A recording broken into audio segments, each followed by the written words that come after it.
এই যে ক্ষোভ বিক্ষোভের কথা শুনলেন, তাদের অনেক কিছু সমস্যার কথাও আপনাকে তুলে ধরা হলো, এবং সেক্ষেত্রে কি আপনার কি পদক্ষেপ? অবশ্যই যা যা দাবি আছে সে প্রত্যেকটা দাবি যুক্তিসঙ্গত। শিক্ষার দাবি, অন্য কোনো দাবি নাই।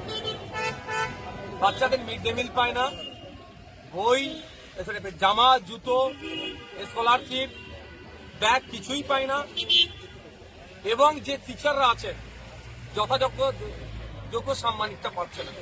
2021 সালে মমতা ব্যানার্জি বলেছিলেন 55 কোটি টাকা বরাদ্দ হচ্ছে আর এডেট করা হলো।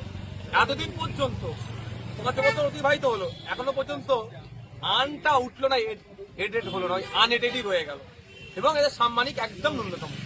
গ্রুপ ডি, গ্রুপ সি যারা 4000, 5000, 6000 টাকার মাইনে, কি করে এদের সংসার চলবে? সমকাজে সমবেতনের কথা বললেও সেখানে হয় না। এই কিন্তু টিচাররা সব কাজই করছে, অন্যান্য টিচারদের মধ্যে সব পরিষেবাই প্রদান। এই দুরবস্থার মধ্যে দিয়ে মিড ডে মিল বাচ্চারা পাচ্ছে না। যে দাবিগুলো আছে নাই দাবি, যুক্তিসঙ্গত দাবি, আমরা চাইবো রাজ্য সরকার অবিলম্বে এইগুলোর সুরাহা করুক। সংখ্যালঘু সমাজের মানুষ এই শিক্ষা প্রতিষ্ঠানের সাথে বেশি জড়িত, তারপরে দলিত আদিবাসী সমাজের মানুষ এই প্রতিষ্ঠানের সাথে বেশি যুক্ত। এই প্রতিষ্ঠানগুলোকে এইভাবে যদি ধ্বংস করে, এটা মেনে নেওয়া যায় না, এটা বন্ধ করতে হবে। অন্যথায় সরকার কিন্তু তার ভাষায় গণতন্ত্র থেকে যায়। শুধু মাস্টাররা আজকে অনুষ্ঠানে বসেছে নয়, আগামী দিনে গার্জেনরা অনুষ্ঠানে বসবে। আগামী দিনে গার্জেনদের সাথে বাচ্চারা এখানে এসে বসবে, আন্দোলনে যুক্ত হবে, তখন রাজ্য সরকার কিন্তু আটকাতে পারবে না।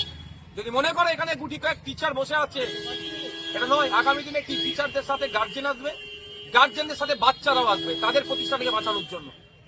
কে কি প্রশ্ন করবে যে বাচ্চাদের নিয়ে আন্দোলন করছে, সে তার ঘরের প্রশ্ন রাখবে। প্রতিষ্ঠানকে আমাকে বাঁচাতে হবে, সেটা আগামী দিনে হবে। মমতা ব্যানার্জি যদি মনে করে ওই বিজেপির ভয় প্রকল্প দেখিয়ে এই প্রতিষ্ঠানগুলোকে ধ্বংস করব, সেদিন এটা 2021 নয়। সিএনআরসির ভয় দেখিয়ে রাজনৈতিক বৈতরণী পার করেছেন, এটা 2026 অনেক হয়েছে। মধ্যখানে গঙ্গা দিয়ে অনেক পানি বয়ে গিয়েছে, যদি অবস্থার পরিবর্তন হলো না, প্রতিষ্ঠানের পরিবর্তন মানে পরিকাঠামোর উন্নতি হলো না। এই প্রতিষ্ঠানগুলো ইতিপূর্বে যখন আনএডেড করেনি, নিজের স্ব উদ্যোগে চালাচ্ছিল। এখন আমি একটা পর্যায়ে হয়ে গেছে যে মানুষের চাঁদাতে চলতো, দানে চলতো, দয়াতে চলতো। এখন না মানুষ চাঁদা দিতে চাইছে, কেন ওরা সরকারি স্কুল হয়ে গেছে, আর না সরকার তাকে সহযোগিতা করছে। ফলে এই প্রতিষ্ঠানটা এখন দুদুল্যমান হচ্ছে, ভুগছে। কোন দিকে যাব? মুখ্যমন্ত্রী এই সমস্যা থেকে নিরসন করার জন্যই তো আপনাকে 2021 সালে বাংলার সংখ্যালঘু সমাজের মানুষ দুহাত ভরে ভোট দিয়েছিল।